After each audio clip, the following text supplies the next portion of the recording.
أعوذ بالله من الشيطان الرجيم. بسم الله الرحمن الرحيم. والعصر إن الإنسان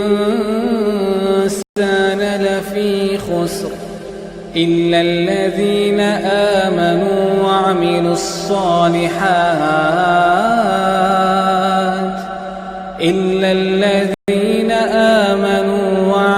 الصالحات وتواصوا بالحق وتواصوا بالصبر. عصر کی قسم کہ انسان نقصان میں ہے مگر وہ لوگ جو ایمان لائے اور نیک عمل کرتے رہے اور آپس میں حق پر چلنے کی تلقین اور صبر کی تاکید کرتے رہے.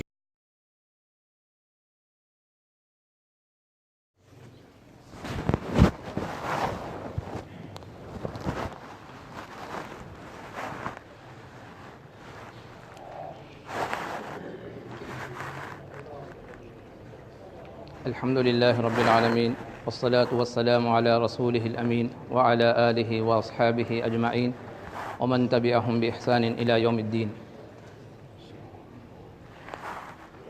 أعوذ بالله من الشيطان الرجيم.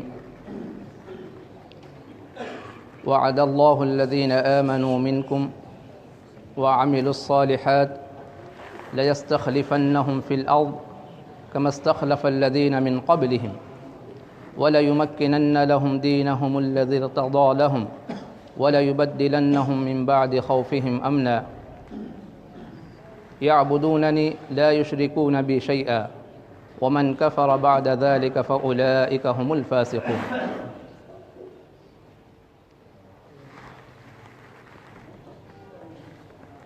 وقال رسول الله صلى الله عليه وسلم احفظ الله يحفظك احفظ الله تجده تجاهك.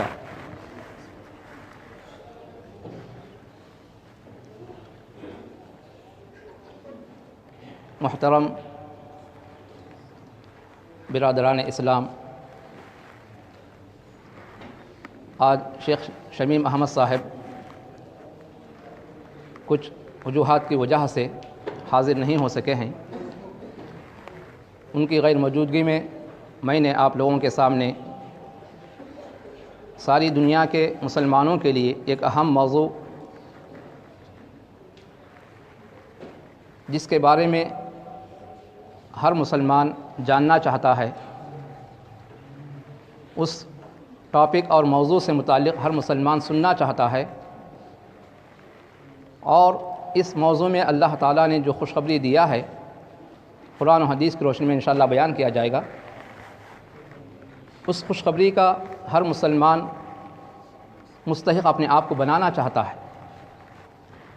آج ساری دنیا کے مسلمانوں کا جائزہ لیا جائے، چاہے وہ مسلم حکومتوں میں بسنے والے مسلمانوں کا جائزہ لیا جائے یا غیر مسلم حکومتوں میں رہنے والے مسلمانوں کا جائزہ لیا جائے، ان کی دینی حالت دیکھ کر ہر درد مند،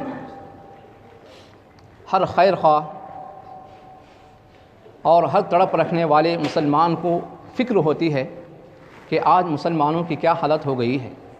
دینی لحاظ سے بھی، دینی لحاظ سے اہم ہے، دنیا کے لحاظ سے وہ کتنے بھی ترقی کیوں نہ کیے ہوں، لیکن ان کی دینی حالت کو دیکھ کر ایک دیندار مسلمان کے اندر ایک تڑپ پیدا ہوتی ہے کہ آخر مسلمان دین سے کیوں دور ہو گئے ہیں. وہ بھی صحابہ تھے، ان کی زندگی کا مقصد کیا تھا؟ جس زندگی کے لیے اللہ تعالیٰ نے ان کو پیدا کیا، وہ اپنے مقصد پر پوری طرح ثابت قدم تھے، پوری طرح روا دماں تھے، اسی کے مطابق اپنی زندگی گزارتے تھے. لیکن آج مسلمانوں کی جو حالت ہے کہ چلو وہ صرف دین سے دور ہو گئے ہیں تو ان کی جان، ان کا مال، ان کی عزت و آبرو محفوظ ہے، ایسی بات نہیں ہے. اللہ تعالیٰ نے جس طرح اس کائنات کے نظام کو بنایا ہے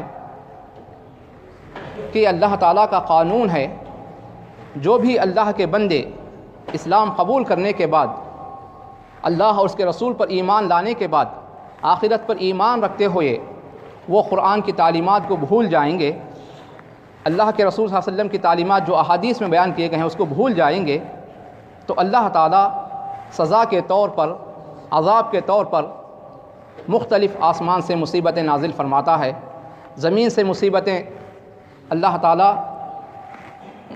زمین میں مصیبتیں اللہ تعالیٰ نازل فرماتا ہے، اور دشمنوں کو اللہ تعالیٰ مسلط کرتا ہے۔ اگر مسلم حکومتوں میں دیکھا جائے تو کتنی ایسی مسلم حکومتیں ہیں جہاں کے حکمران خود اپنے لوگوں کو مار رہے ہیں، یہ حالات ہم جانتے ہیں، یا جہاں غیر مسلم ہے وہ مسلمانوں کے دشمن بنے ہوئے ہیں۔ آج پوری دنیا میں بہت سے ممالک میں مسلمان کی جان، ان کا مال، ان کی عزت و آبرو محفوظ نہیں ہے، ہر وقت ان کو خوف لاحق ہے۔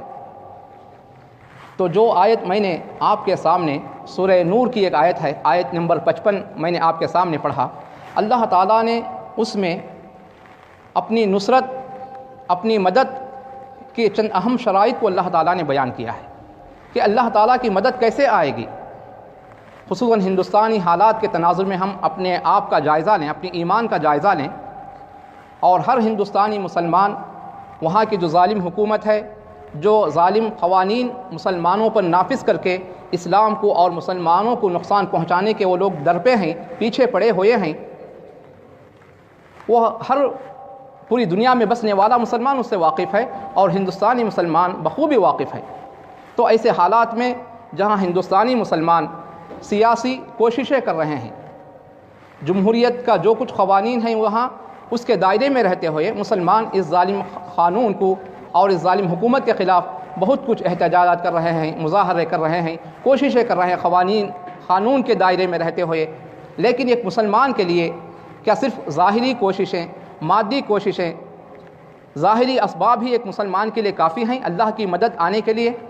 نہیں، جہاں ظاہری طاقت کتنی ہی زیادہ کیوں نہ ہو، ایک مسلمان کو اللہ کی مدد حاصل کرنے کے لیے، ایک مسلمان کو اللہ کی مدد کا مستحق اپنے آپ کو بنانے کے لیے قرآن و حدیث کی روشنی میں اللہ تعالیٰ اور اللہ کے رسول صلی اللہ علیہ وسلم نے جو اسباب اور جو شرائط بیان کیے ہیں اس کو سمجھنا ہے اور اس کو اپنی زندگی میں نافذ کرنا ہے، اس کو اپنی زندگی میں لاگو کرنا ہے، اس کے مطابق اپنی زندگی گزارنا ہے، تو انشاءاللہ ضرور اللہ کی مدد آئے گی۔ مسلمان کو مایوس نہیں ہونا چاہیے۔ جو مسلمان اللہ پر ایمان رکھتا ہے، جس مقصد کے لیے اللہ تعالیٰ نے پیدا کیا ہے، آخرت کے دن پر ہمارا ایمان ہے، اللہ کے رسول پر ہم ایمان رکھتے ہیں، اللہ تعالیٰ ظالم نہیں ہے۔ اللہ تعالیٰ نے واضح طور پر بیان فرما دیا، ان اللہ لا یظلم الناس شیئا، اللہ تعالیٰ لوگوں پر ذرہ برابر ظلم نہیں کرتا ہے، کچھ بھی ظلم نہیں کرتا ہے، ولکن الناس انفسهم یظلمون، لیکن خود لوگ اپنے نفسوں پر ظلم کرتے ہیں۔ اپنے نفسوں پر ظلم کرنے کی وجہ سے ہم یہ دنیاوی اور زمین کے اور آسمان سے نازل ہونے والی مصیبتوں کے ہم خود اپنے آپ کو مستحق بنا رہے ہیں، کیونکہ ہم نے اپنے نفسوں پر ظلم کیا ہے، ہم نے دین سے دوری اختیار کی ہے، ہم نے قرآن کی تعلیمات کو فراموش کر دیا ہے، ہم نے اللہ کے رسول صلی اللہ علیہ وسلم کی تعلیمات کو بھلا دیا ہے، جس کی وجہ سے ہم اس سزا کے، ہم اللہ کی سزا کے مستحق ہوئے ہیں۔ اللہ تعالیٰ نے مکہ کے دور میں جو 13 سال تک صحابہ ظلم و ستم کے ساتھ زندگی گزار رہے تھے، کفار کا ظلم و ستم ان پر ٹوٹ پڑ رہا تھا، 13 سال تک اللہ تعالیٰ نے جنگ کی اجازت نہیں دیا، ظلم کو سہتے رہے، برداشت کرتے رہے۔ وہاں کے مظلوم صحابہ کے بارے میں ہم پڑھیں، مکی زندگی میں جو سیرت پائی جاتی ہے، اللہ کے رسول صلی اللہ علیہ وسلم کی سیرت، صحابہ کی جو سیرت ہے اس کو پڑھیں تو ہم کو ایک حوصلہ ملے گا کہ صحابہ نے دین کے لیے کیا کیا قربانیاں دیں۔ وہ ہر ظلم کو برداشت کرتے رہے، یہاں تک کہ خباب ابن ارت ایک رضی اللہ عنہ ایک صحابی ہیں، وہ جو ہے اللہ کے رسول صلی اللہ علیہ وسلم سے آ کر کہتے ہیں، اے اللہ کے رسول صلی اللہ علیہ وسلم کہ الا تستنصر لنا الا تدعو اللہ لنا، اے اللہ کے رسول صلی اللہ علیہ وسلم کہ آپ ہمارے لیے مدد طلب نہیں کریں گے اللہ سے، کہ آپ ہمارے لیے اللہ سے دعائیں نہیں کریں گے کہ ہم جس ظلم و ستم کے ساتھ زندگی گزار رہے ہیں، یہ ظلم و ستم کفار و مکہ کا، مشرکین کا یہ ظلم و ستم ہم سے ختم ہو جائے۔ تو اللہ کے رسول صلی اللہ علیہ وسلم نے کیا کہا، تم اتنا جلد ہمت ہار گئے، تم اتنا جلد بے صبرے ہو گئے، ابھی تم پر وہ مصیبتیں وہ تکلیفیں، وہ آزمائشیں ابھی تک تم پر نہیں آئی ہیں۔ تم سے پہلے جو امتیں تھیں، تم سے پہلے انبیاء کی جو امتیں تھیں، ان کی حالت کیا تھی؟ زمین میں گڑھا کھود دیا جاتا، اس زمین کے گڑھے میں رکھ کر اس کو آرے سے چیرا جاتا، ایک آدمی کو اس کے جسم کے 2 ٹکڑے کیے جاتے، پھر بھی وہ دین سے مرتد نہیں ہوتا، دین سے باز نہیں آتا، ایمان کا سودا نہیں کرتا، اور لوہے کی کنگھیوں سے ان کے جسم کے گوشت کو نوچا جاتا تو ان کی ہڈیاں نظر آتی، پھر بھی یہ تکلیفیں بھی ان کو دین سے باز نہیں کر سکیں۔ اور اصحاب الاخدود کا واقعہ جو اللہ تعالیٰ نے سورۃ البروج میں ذکر کیا، آگ کے بڑے بڑے گڑھے بنائے گئے، آگ اس میں جلائی گئی، اور لوگوں کو کہا گیا کہ جو بھی اللہ پر اپنے دین سے، اللہ پر ایمان لانے سے مرتد نہیں ہوگا، اس کو آگ میں ڈالا جائے گا۔ تو سارے ایمان والے آگ میں کودنے کے لیے تیار ہو گئے، لیکن اپنے دین کو چھوڑنے کے لیے تیار نہیں ہوئے۔ یہاں تک کہ ایک چھوٹا شیرخوار بچہ، دودھ پیتا بچہ، ماں سے دودھ پی رہا تھا، اب وہ ماں پسو پیش کر رہی تھی، پیچھے ہٹ رہی تھی کہ میں آگ میں کودوں یا نہیں، تو اس بچے نے کہا اے ماں، تو حق پر ہے، تو حق پر ہے، بغیر کسی قسم کے جھجک کے تو آگ میں کود جا۔ تو یہ چھوٹا دودھ پیتا بچہ بات کر کے اپنی ماں کو تسلی دے رہا ہے۔ تو اللہ تعالیٰ یہ جو اگر ایسے عذاب آئیں گے، ایسے مصیبتیں نازل ہوں گی، ہم اپنے ایمان پر ثابت قدم رہیں گے، تو اللہ تعالیٰ آخرت میں جنت رکھا ہے۔ ہاں، اللہ کے رسول صلی اللہ علیہ وسلم نے کہا ہے، اللہ کے رسول صلی اللہ علیہ وسلم کی دعائیں ہیں، کسی مسلمان کو جو ہے مصیبت طلب نہیں کرنا چاہیے، دشمنوں سے جنگ کے لیے دعا نہیں کرنی چاہیے۔ اللہ کے رسول صلی اللہ علیہ وسلم نے کہا لا تتمنوا لقاء العدو، تم دشمنوں سے جنگ کی تمنا مت کرو، اللہ سے دعا مت کرو کہ ہم دشمن سے مقابلہ ہوں گے، ہم جنگ کریں گے، اس طرح اللہ سے دعائیں مت کرو۔ واسألوا اللہ العافیہ، لیکن تم کیا ہے، اللہ سے عافیت طلب کرو، امن و سکون طلب کرو۔ لیکن اللہ تعالیٰ نے مقدر رکھ دیا ہے، دشمنوں سے جنگ کی نوبت آ جائے تو وہاں ثابت قدمی کے ساتھ جنگ میں مقابلہ کرو، پیٹ پھیر کر نہیں جانا چاہیے۔ جو جنگ میں پیٹ پھیر کر جائے گا، ایک آدمی کی وجہ سے سارے مسلمانوں کے اندر پست ہمتی پیدا ہو جائے گی، تو اللہ کے رسول صلی اللہ علیہ وسلم نے کہا ایسا جنگ سے پیٹ پھیر کر جانے والے کو اللہ کے رسول صلی اللہ علیہ وسلم نے 7 بڑے گناہوں میں سے ایک گناہ شمار کیا ہے۔ تو اللہ تعالیٰ جو میں نے آیت آپ کے سامنے تلاوت کی، اس آیت کی روشنی میں جو اللہ کی مدد کیسے آئے گی اس کے متعلق کچھ اہم باتیں بیان کروں گا۔ اللہ تعالیٰ نے کہا تم میں سے جو ایمان لائے ہیں اور نیک اعمال کیے ہیں، ان سے اللہ تعالیٰ نے وعدہ فرمایا ہے، وعد اللہ الذین آمنوا منکم وعملوا الصالحات، وعدہ فرمایا ہے۔ کس بات کا وعدہ؟ لیستخلفنہم فی الارض، ان کو زمین میں خلافت عطا کرے گا، ان کو زمین میں حکومت عطا کرے گا، کما استخلف الذین من قبلہم، جیسے ان سے پہلے لوگوں کو زمین میں خلیفہ بنایا تھا، وَلَيُمَكِّنَنَّ لَهُمْ دِينَهُمُ الَّذِي ارْتَضَىٰ لَهُمْ، اور ان کے لیے ان کے دین کو مضبوطی کے ساتھ زمین میں جما دے گا، ان کے لیے ان کے دین کے لیے ساری راہیں آسان ہو جائیں گی، کوئی خوف نہیں گا۔ جس دین کو اللہ تعالیٰ نے ان کے لیے پسند کیا ہے، ان کے اس دین کو اللہ تعالیٰ ان کے لیے مضبوطی کے ساتھ جمع دے گا، ان کے دین کو مضبوطی کے ساتھ جمع دے گا، یعنی دین پر عمل کرنا ان کے لیے آسان ہو جائے گا، کوئی مشکلیں پیش نہیں آئیں گی، ان کے لیے پوری آزادی ہوگی کہ وہ دین پر عمل کر سکیں۔ اللہ تعالیٰ پوری دین کی آزادی ان کو عطا کرے گا، کیوں؟ حکومت ان کی ہوگی، غلبہ ان کا ہوگا، کافروں کا کوئی غلبہ نہیں ہوگا۔ وَلَيُبَدِّلَنَّهُم مِّن بَعْدِ خَوْفِهِمْ أَمْنًا، اور ان کو خوف کو امن سے اللہ تعالیٰ بدل دے گا۔ اس سے پہلے وہ خوف کی زندگی گزار رہے تھے، یعبدوننی لا یشرکون بی شیئا، پہلے شرط اللہ تعالیٰ نے کیا بیان کیا؟ اللہ پر ایمان لائیں گے۔ ایمان کا مطلب معلوم ہے ہمیں، جو اللہ پر ایمان لاتے ہیں، اللہ کے کتابوں پر ایمان لاتے ہیں، رسولوں پر ایمان لاتے ہیں، آخرت کے دن پر ایمان لاتے ہیں، اور تقدیر پر ایمان لاتے ہیں، جو ایمان کے جو 6 ارکان ہیں، ان 6 ارکان پر ایمان لاتے ہیں۔ یا اللہ کے رسول صلی اللہ علیہ وسلم نے جو کہا الایمان بضع و60 شعبہ، ایمان کی 60 سے زیادہ، اور دوسری حدیث میں کہا 70 سے زیادہ شاخیں ہیں، یعنی ایمان ایک درخت کی مانند ہے، اس درخت کی 60 یا 70 سے زیادہ شاخیں ہیں۔ وہ کیا ہے؟ نیک اعمال ہیں، نماز ہے، روزہ ہے، بندوں کے حقوق ہیں، اللہ کے حقوق ہیں، اللہ کا ذکر ہے، دعا ہے، عبادت ہے، جتنی کیا ہے ایمان کی شاخیں ہیں، یہ ایمان کے لوازمات ہیں، یہ ایمان کے مطالبات ہیں، یہ ایمان کے تقاضے ہیں۔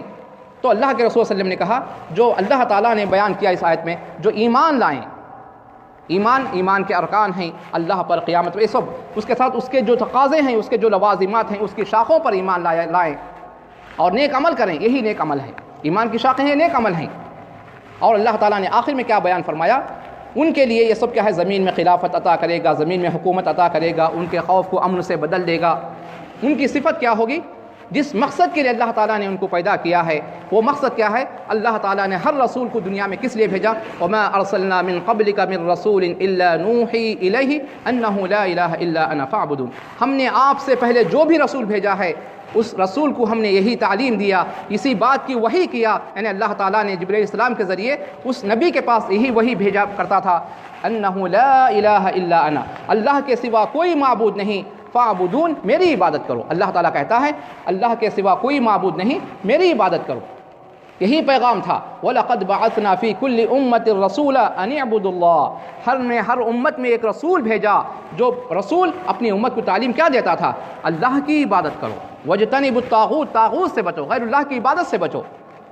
تو اللہ تعالیٰ نے اسی صفت کو بیان کیا آخر میں، یعبدوننی لا یشرکون بی شیئا، میری خلافت کے، میری حکومت کے جو مستحق ہوں گے زمین میں، جن کو میں خلافت عطا کروں گا، جن کے خوف کو امن سے بدل دوں گا، ان کا جان، ان کی جان، ان کا مال سب محفوظ رہے گا، ان کی عزت و آبرو محفوظ رہے گی، وہ امن و سکون کی زندگی گزاریں گے۔ وہ کیسے لوگ ہوں گے؟ ایمان لائیں گے، نیک عمل کریں گے، یعبدوننی، وہ صرف میری عبادت کریں گے، میری عبادت کے ساتھ لا یشرکون بی شیئا، دوسروں کو شریک نہیں کریں گے، کسی ولی کی عبادت نہیں کریں گے۔ مثلا آج بہت سے مسلمان شرک اکبر میں مبتلا ہو گئے ہیں، وہ مصیبتوں میں، خوشحالی میں ولیوں کو پکارتے ہیں، نبیوں کو پکارتے ہیں، فرشتوں کو پکارتے ہیں، یا جنوں کو پکارتے ہیں۔ غیر اللہ کی عبادت زندوں اور مردوں میں جو ہم سے دور ہیں، ان سے کیا ہے، وہ دعائیں کرتے ہیں کہ اے ولی ہماری یہ دعا سن لو، اللہ کے پاس سفارش پہنچاؤ۔ اللہ تعالیٰ نے کہا جن کو تم عبادت پکارتے ہو وہ قیامت تک تمہاری دعا نہیں سن سکیں گے، قیامت تک تمہاری دعا نہیں سن سکیں گے۔ تو اللہ کی عبادت میں شریک نہیں کرنا ہے، یہ ایمان کی سب سے اہم شرطیں ہیں۔ اگر یہ ہم اس پر ایمان لائیں گے، اس طرح ہم اپنی زندگی گزاریں گے تو اللہ تعالیٰ کا یہ وعدہ پورا ہو کر رہے گا۔ تو آج جو مسلمان مایوسی کی کیفیت کے ساتھ زندگی گزار رہے ہیں، خوف ہے، اس خوف کو مثلا اب اس کے علماء کہتے ہیں اس آیت میں اللہ تعالیٰ نے جو خوشخبری دیا ہے، کیا یہ آیت صرف اس آیت کا مفہوم، اس آیت کی خوشخبری اللہ کے رسول صلی اللہ علیہ وسلم کے زمانے کے ساتھ، صحابہ کے زمانے کے ساتھ، تابعین اور تبع تابعین کے زمانے کے ساتھ، جب مسلمانوں کی حکومت بہت وسیع ہو گئی، اللہ تعالیٰ نے کئی ممالک ان کو فتوحات کی شکل میں عطا کیا، کئی ممالک میں ان کو غلبہ عطا کیا، فتوحات عطا کیا، کیا ان لوگوں کے ساتھ خاص ہے یا قیامت تک آنے والے لوگوں کے ساتھ خاص ہے؟ تو اللہ تعالیٰ نے کوئی خاص دلیل نہیں ذکر کیا ہے کہ صرف صحابہ کے ساتھ خاص ہے، یا اللہ کے رسول صلی اللہ علیہ وسلم کے ساتھ خاص ہے، یا تابعین تبع تابعین کے ساتھ خاص ہے، بلکہ یہ اللہ تعالیٰ کا وعدہ قیامت تک آنے والے مسلمانوں کے لیے خاص ہے، آنے والے مسلمانوں کے لیے عام ہے۔ یہ خوشخبری، یہ اللہ کا وعدہ قیامت تک آنے والے مسلمانوں کے لیے ہے۔ جہاں بھی مسلمان ایسی کوششیں کریں گے، اللہ تعالیٰ ان کو، اب بہت سے کئی مسلمان ایسے ہیں جو غیر مسلم ممالک میں رہتے ہیں، جیسے ہندوستان خود ہے، وہ کیا ہے، کافر کی حکومت ہے، لیکن وہاں کئی مسلمان ہیں، ہزاروں کروڑوں کی شکل میں وہاں مسلمان ہیں، 25 کروڑ 30 کروڑ، تو وہ کیا کافر لوگ ان پر غلبہ پا سکتے ہیں؟ نہیں پا سکتے۔ ہاں اللہ تعالیٰ ضرور ہم کو امن و سکون کی زندگی عطا کرے گا، آزادی کی زندگی نصیب کرے گا، جس طرح وہاں ہندوستان آزاد ہونے کے بعد 70 سال تک مسلمان امن و سکون کی زندگی گزار رہے تھے، اپنے دین پر عمل کر رہے تھے۔ لیکن آج وہ لوگ کیا چاہتے ہیں؟ کافر جو اسلام کے دشمن ہیں، مسلمانوں کے دشمن ہیں، وہ گویا مسلمانوں کی جو یہ حالت ہے دیکھی نہیں جا رہی ہے، ان کی اقتصادی حالت ہو، ان کی دینی حالت ہو، ہاں اس میں ہماری کمزوریاں بھی ہیں، جس کی وجہ سے اللہ تعالیٰ نے ایسے اسلام دشمنوں کو، جو اسلام کے دشمن ہیں، مسلمانوں کے دشمن ہیں، اللہ تعالیٰ نے ان کو ہمارے اوپر مسلط کیا ہے۔ تو ہماری یہ ذمہ داری کیا ہے کہ ہم ایمان میں مضبوط ہوں، ہم نیک اعمال میں مضبوط ہوں، ہم صرف ایک اللہ کی عبادت کریں، اللہ کے ساتھ کسی کو شریک نہ کریں۔ یہ وعدہ ہر مسلمان کے لیے ہے، اگرچہ حکومت ان کی ہے، لیکن اللہ تعالیٰ ہمارے دین کی پوری آزادی ہم کو دے گا کہ ہم دین پر عمل کر سکیں گے، کیونکہ وہاں جمہوریت کی حکومت ہے۔ جمہوریت میں کیا ہے، ہر شخص کو اپنے مذہب کے مطابق عمل کرنے کی آزادی ہے۔ اس طرح تمام مسلمان اپنے مذہب کے مطابق زندگی گزار رہے ہیں، عمل کر رہے ہیں، اپنے اسلام کی تعلیمات کو عام کر رہے ہیں، مدارس ہیں، مساجد ہیں، اس میں کوئی روک ٹوک نہیں ہے۔ لیکن جو اللہ کے دشمن ہوتے ہیں، جو مسلمانوں کے دشمن ہوتے ہیں، جو اسلام کے دشمن ہوتے ہیں، یہ چیزیں، اسلام کی یہ خوبیاں ان کو دیکھی نہیں جاتی کہ کیسے مسلمان ہماری حکومت میں رہتے ہوئے اتنی آزادی کے ساتھ زندگی گزار رہے ہیں۔ لیکن ہم کو ڈرنے کی ضرورت نہیں ہے۔ تو اللہ تعالیٰ نے اس میں جو اہم باتیں بیان کیا ہیں اس کے مطابق ہر مسلمان کو جو ہے سوچنے کی ضرورت ہے۔ اور اللہ تعالیٰ نے وعدہ کیا ہے اِنَّا لَنَنصُرُ رُسُلَنَا وَالَّذِينَ آمَنُوا فِي الْحَيَاةِ الدُّنْيَا وَيَوْمَ يَقُومُ الْأَشْهَادُ۔ اب وہ اس آیت کے مطابق دیکھیے اللہ تعالیٰ مکہ میں 13 سال تک مسلمان کیا ہے خوف کی حالت میں زندگی گزار رہے تھے۔ مکہ کے مشرکین کا خوف تھا کہ کب ہم کو ستائیں گے، کب ہماری جان لے لیں گے، ہمارا مال کب لوٹ لیں گے، ہماری عزت و آبرو پر کب حملہ کریں گے۔ مسلمان اس طرح خوف کی زندگی گزار رہے تھے، لیکن اللہ تعالیٰ مدینے میں جانے کے بعد انصار لوگوں نے ان کو پناہ دی، اور وہاں جب پہلی جنگ کا آغاز ہوا جنگ بدر، اللہ تعالیٰ نے وہاں سے فتوحات کا سلسلہ جاری کیا۔ اللہ کے رسول صلی اللہ علیہ وسلم 15 17 18 جو جتنی غزوات کے بارے میں آتا ہے خود اس میں شریک ہوئے، اور چھوٹی چھوٹی جماعتیں اللہ کے رسول صلی اللہ علیہ وسلم بھیجتے تھے دشمنوں سے مقابلے کے، جس کو سرایا کہا جاتا ہے۔ اللہ کے رسول صلی اللہ علیہ وسلم میں سارا جزیرہ عرب کا جتنا جزیرہ تھا وہ سب اسلام میں داخل ہو گیا۔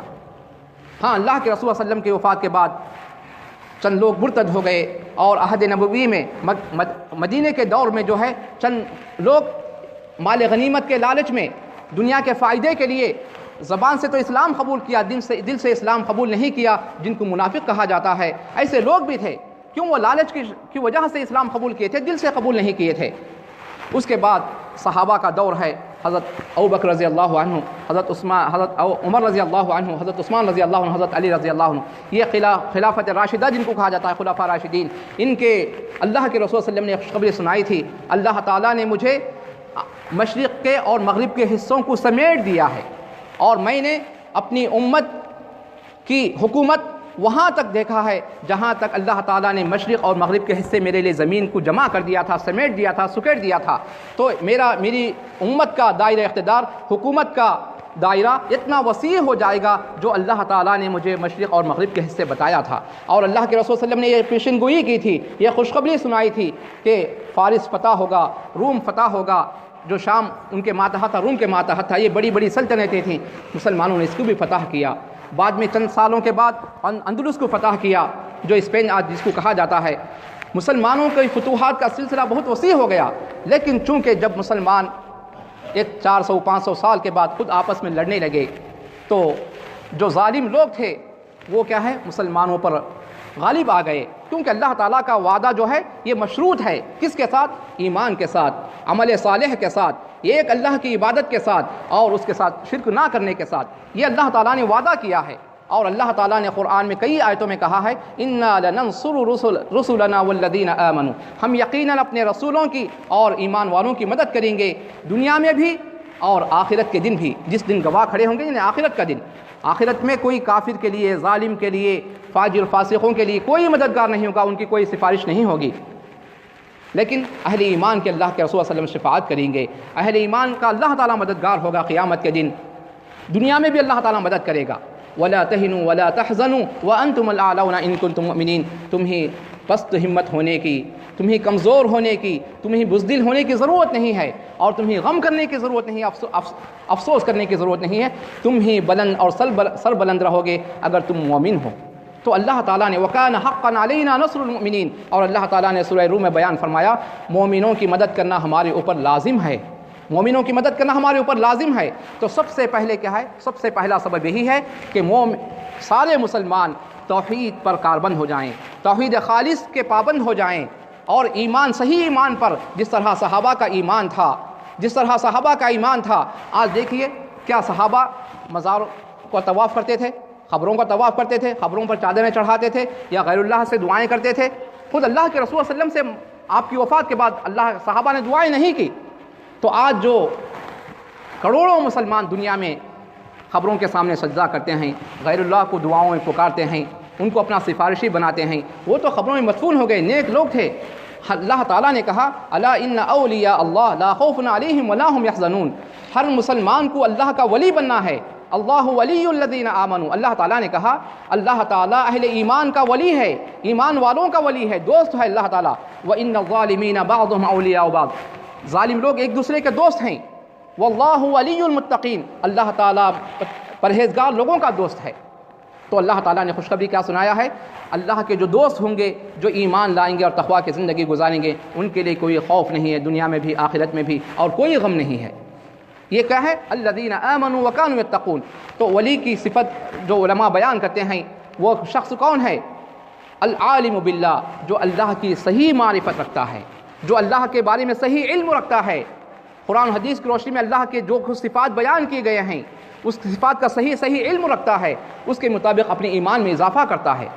العالم باللہ والمواظب علی طاعتہ، جو اللہ کی اطاعت و فرما برداری کو ہمیشہ کرتا رہتا ہے۔ یہ نہیں کہ ایک مہینہ کر لیا، 1 سال کر لیا، 10 سال کر لیا، اس کے بعد چھوڑ دیا، بیزار ہو گیا، ایسا نہیں ہے۔ وہ دین پر ہمیشگی اختیار کرتا ہے۔ اسی لیے اللہ کے رسول صلی اللہ علیہ وسلم نے کہا احب العمل الی اللہ ادومہ وان قل، اللہ کو سب سے محبوب عمل وہ ہے جس کو ہمیشہ کیا جائے۔ جو فرض ہے وہ تو ہمیشہ کرنا ہی ہے، لیکن جو نفل ہے، فرض نہیں ہے، اس کو بھی پابندی سے کے ساتھ تھوڑا کرنا ہی اللہ کو محبوب اور پسندیدہ ہے۔ تو علماء کہتے ہیں المخلص فی عبادتی، اللہ کا ولی، اللہ کا دوست کون ہے؟ جو اللہ کی معرفت کا صحیح علم رکھتا ہے، جو اللہ کی ہمیشہ اطاعت و فرمانبرداری کرتا ہے، جو اللہ کی عبادت میں مخلص ہے، ریاکاری کے لیے، شہرت کے لیے، لوگوں کی تعریف کے لیے وہ عبادت نہیں کرتا ہے، اور گناہوں کو لوگوں سے ڈر کر نہیں چھوڑتا ہے بلکہ اللہ سے ڈر کر چھوڑتا ہے۔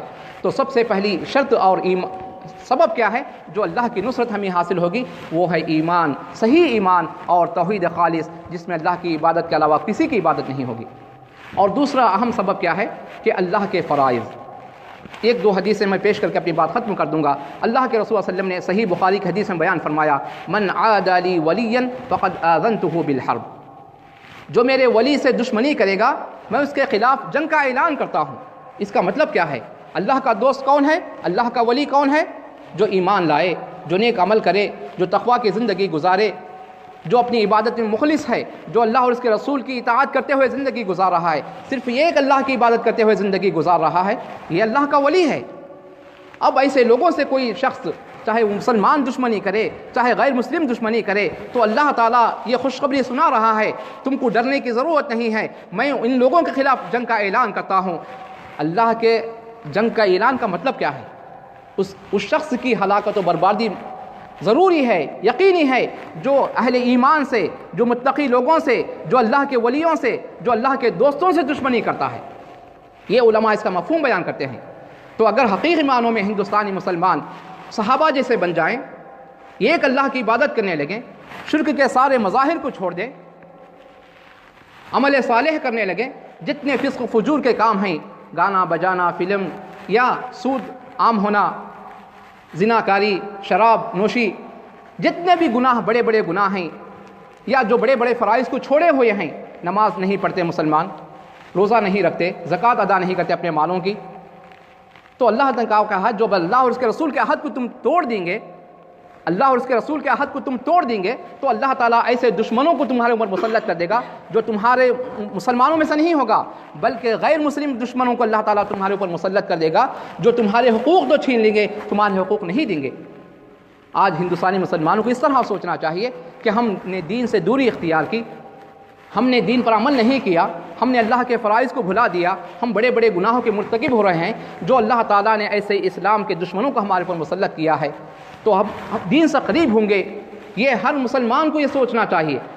جتنے ہم جانتے ہیں اپنے دوستوں کو یہ پیغام پہنچانا چاہیے۔ تو اللہ تعالیٰ نے اس حدیث میں خوشخبری سنایا ہے جو میرے ولی سے دشمنی کرے گا میں اس کے خلاف جنگ کا اعلان کرتا ہوں۔ اس کے بعد اللہ تعالیٰ آگے کہتا ہے جو فرائض کو ادا کریں گے اللہ تعالیٰ ان کو نیکی کو توفیق دے گا، اور آگے خوشخبری کیا دیا اللہ تعالیٰ نے کہا وَمَا يَتَقَرَّبُ إِلَيَّ عَبْدِي بِشَيْءٍ أَحَبَّ إِلَيَّ مِمَّا افْتَرَضْتُ عَلَيْهِ، بندہ میری قربت، میری نزدیکی، میرا تعلق حاصل کرنا چاہتا ہے، میری نزدیکی اور میری قربت حاصل کرنا چاہتا ہے، تو سب سے محبوب چیز کیا ہے جس کے ذریعے ایک بندہ، ایک مسلمان بندہ اللہ کی نزدیکی اور اللہ کی قربت حاصل کر سکتا ہے؟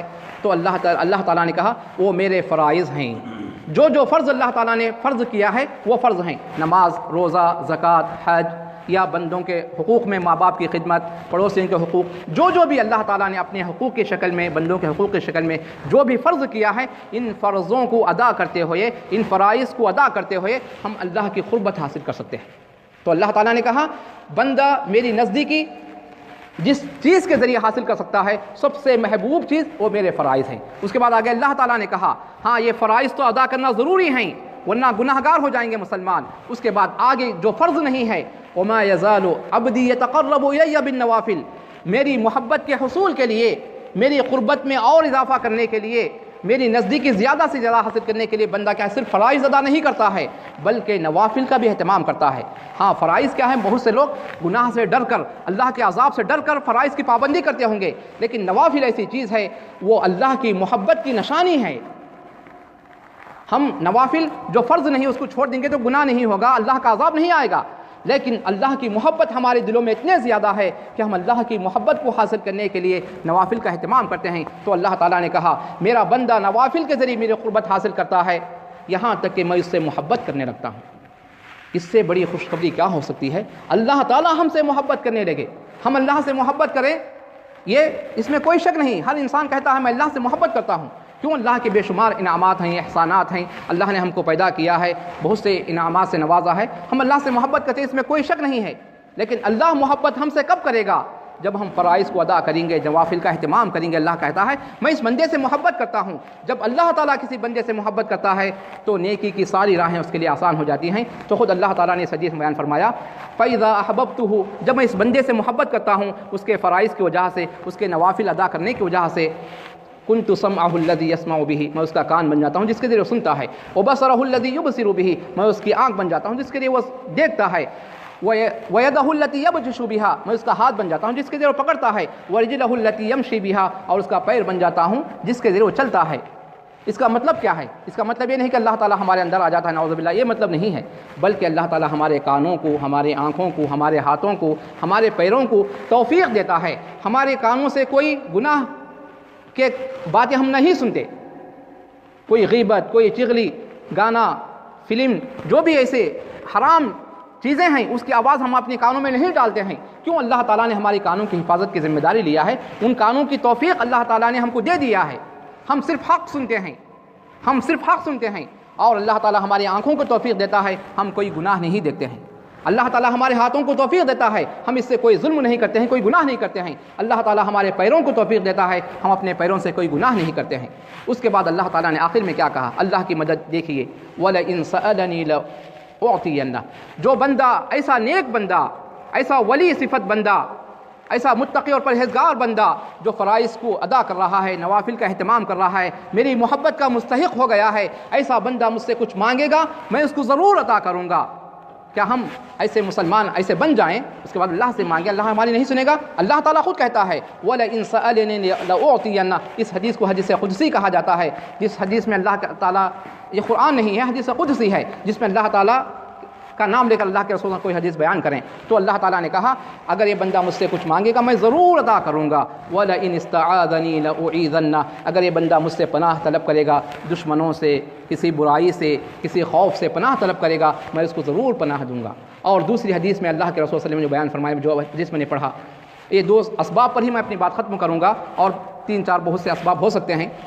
اللہ کے رسول صلی اللہ علیہ وسلم نے عبداللہ بن عباس رضی اللہ عنہ، جو چھوٹے بچے تھے، 10 سال کے، 12 سال کے، جو بھی تھے، سواری پر آپ کے پیچھے تھے، تو آپ نے کہا یا غلام انی اعلمک کلمات، اے غلام میں تمہیں چند نصیحتیں کرنا چاہتا ہوں، چند باتیں سکھانا چاہتا ہوں، اس کو سیکھ لو۔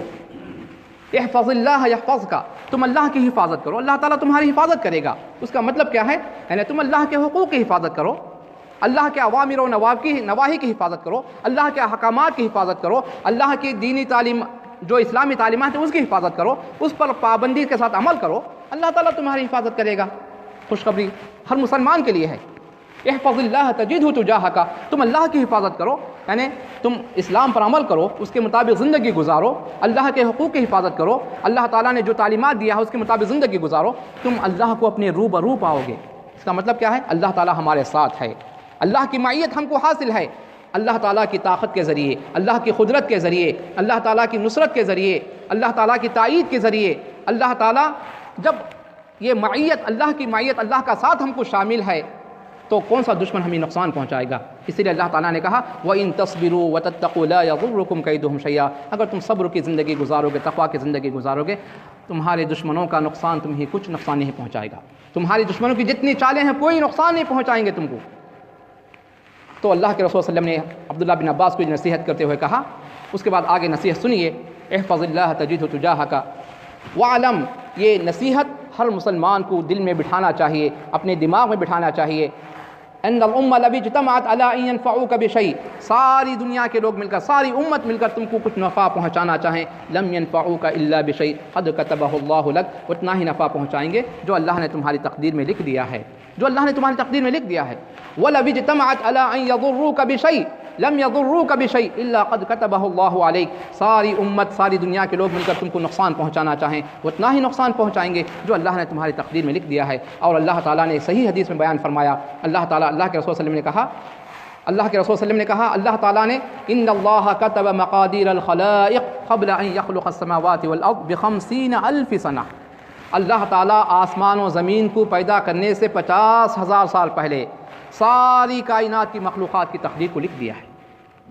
آگے اسی لیے اللہ کے رسول صلی اللہ علیہ وسلم نے کہا، آگے آخر میں کیا بیان فرمایا، رفعت الاقلام، تقدیروں کے لکھنے کے بعد اللہ تعالیٰ نے قلم کو پیدا کیا۔ جب عرش پر، اللہ کا عرش پانی پر تھا تو اللہ تعالیٰ نے سب سے پہلے قلم کو پیدا کیا اور کہا لکھ۔ اس نے کہا کہ کیا لکھوں؟ کہا کہ ساری کائنات کی تقدیر کو لکھ دو۔ تو اللہ کے رسول صلی اللہ علیہ وسلم نے کہا رفعت الاقلام، تقدیر، قلم جو تقدیروں کو، اللہ کی تقدیروں کو لکھ دیا ہے، اب قلم اٹھا لیا گیا ہے۔ وجفت الصحف، جن دفتروں میں تقدیر لکھی گئی ہے اس کی روشنائی، اس کی جو انک ہوتی ہے وہ خشک ہو گئی ہے۔ اب اللہ کے علم کے مطابق قیامت تک اللہ تعالیٰ نے جو تقدیر دی اسی کے مطابق جو ہے دنیا میں فیصلے ہوتے رہتے ہیں۔ تو انسان کیا ہے، اس کا مطلب یہ نہیں ہے کہ چلو تقدیر میں لکھا ہوا ہے ہمارا کوئی نقصان نہیں ہوگا، ہمارا کوئی فائدہ نہیں ہوگا، اس کا یہ مطلب نہیں ہے۔ کیا انسان بھوکا ہو تو اپنی بھوک اور پیاس مٹانے کے لیے محنت نہیں کرتا؟ گھر میں بیٹھ کر کہتا ہے کہ اللہ نے تقدیر میں لکھا ہے تو میری بھوک مٹ جائے گی، میری پیاس بجھ جائے گی، میں گھر میں بیٹھا رہوں گا، مجھے محنت کرنے کی ضرورت نہیں ہے۔ جب دنیا کی بھوک اور پیاس مٹانے کے لیے، اپنی پیٹ کی بھوک اور پیاس مٹانے کے لیے ہم محنت کرتے ہیں تو اپنی جنت کو حاصل کرنے کے لیے، جہنم سے نجات پانے کے لیے اور دنیا میں دشمنوں سے حفاظت کے لیے کیوں کوشش نہیں کرتے؟ ہم دین کے پابند ہو جائیں، ایک اللہ کی عبادت کریں، ایمان پر ثابت قدم رہیں، نیک اعمال کی زندگی گزاریں اور تقوی اپنی زندگی میں پیدا کریں۔ اور دو اہم سبب میں آپ کے سامنے بیان کیا کہ صحیح خالص توحید پر ہم کاربند ہو جائیں، ایک اللہ کی عبادت کریں اور اس کے بعد اپنے فرائض، نیک اعمال کریں۔ وہ کیا ہے؟ اللہ کے فرائض ہیں۔ تو اس کے مطابق ہر مسلمان کے لیے خوشخبری ہے، اللہ تعالیٰ نے کہا وَكَانَ حَقًّا عَلَيْنَا نَصْرُ الْمُؤْمِنِينَ، یقیناً مومنوں کی مدد کرنا ہمارے اوپر لازم ہے، اللہ تعالیٰ نے واجب کر لیا ہے، اللہ اپنی ذات پر واجب کر لیا ہے۔ تو انشاءاللہ ان حالات میں ہم خود جو کچھ باتیں سنے ہیں یہ باتیں ہم دوسروں تک پہنچانے کی کوشش کریں، آج مسلمانوں کو تسلی کا، حوصلہ افزا پیغام دیں۔ اس میں مایوس ہونے کی، ڈرنے کی، خوف کھانے کی ضرورت نہیں ہے۔ دشمن کچھ نہیں بگاڑ سکتا، جب اللہ تعالیٰ ہمارے ساتھ ہے کچھ نہیں ہوگا۔ وہ کیا کر لے گا؟ جو بھی کر لے گا دنیا کی حد تک۔ اسی لیے جب جادوگر، موسیٰ علیہ السلام کی قوم کے جو جادوگر تھے، فرعون کے خلاف جو جادو کر رہے تھے، انہوں نے جب موسیٰ علیہ السلام کی نشانی کو دیکھ لیا، اللہ کی نشانی دیکھ لیا، فوراً ایمان لائے۔ اب فرعون نے کہا میں تم کو سولی پر لٹکا دوں گا، تمہارے ہاتھ کاٹ دوں گا، پیر کاٹ دوں گا۔ تو اس نے، جادوگروں نے کیا کہا؟ فَاقْضِ مَا أَنْتَ قَاضٍ قَالُوا لَن نُؤْثِرَكَ عَلَىٰ مَا جَاءَنَا مِنَ الْبَيِّنَاتِ، تیرے دھمکی سے ہم نہیں ڈریں گے، تیرے انعامات کی لالچ میں ہم اپنے ایمان کو نہیں چھوڑ دیں گے، تجھے ہرگز ترجیح نہیں دے سکتے، تیری بات کو قبول نہیں کر سکتے، ہم اپنے دین کو چھوڑ نہیں سکتے، تو جو کرنا ہے کر لے۔ فَاقْضِ مَا أَنْتَ قَاضٍ، جو کرنا ہے کر لے، ہم کو سولی پر لٹکا لے، ہمارے ہاتھ پیر کاٹ لے، ہم کو ہماری زندگی ختم کر دے، انما تقضی هذه الحیات الدنیا، ہماری زندگی کو ختم کر دے گا، ہم کو موت سے دو چار کرے گا، اس کے بعد کیا کرے گا؟ اللہ تعالیٰ کے پاس ہم کو جو ثواب ہے وہ تو ہمیں مل کر رہے گا۔ تو ایسا ایمان ہر مسلمان کے دل میں پیدا ہونا چاہیے۔ اللہ تعالیٰ سے دعا ہے کہ اللہ تعالیٰ آج جو مایوسی کی کیفیت مسلمانوں کے دلوں میں پیدا ہو گئی ہے، اللہ تعالیٰ اس کو خوشخبری کی شکل میں اللہ تعالیٰ اس خوف کو امن سے بدل دے، اور اللہ تعالیٰ اپنی نصرت کا ہمیں مستحق بنائے، اور اللہ کی نصرت کا مستحق بننے کے لیے جو قرآن و حدیث میں اسباب بیان کیے گئے ہیں، ہم ایک اللہ کی عبادت کریں اور تقویٰ کی زندگی گزارتے ہوئے ہم اللہ کے فرائض کو ادا کریں اور گناہوں کو چھوڑ دیں۔ اللہ تعالیٰ ہمیں ایسی ایمان کی زندگی نصیب فرمائے اور ہمیں اپنی نصرت کا مستحق بنائے۔ وآخر دعوانا الحمدللہ رب العالمین۔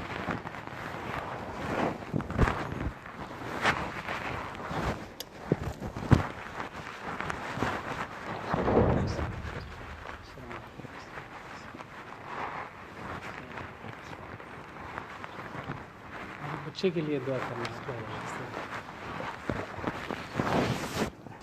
جزاک اللہ، آپ کے پاس ریکارڈ کیا ہو آج کی اسپیچ، میں موبائل گھر میں چھوڑ کے آیا، اس کو ایم بی زیادہ ہوتا ہے تھوڑا بھیجنا مشکل ہوتا ہے۔ آپ کے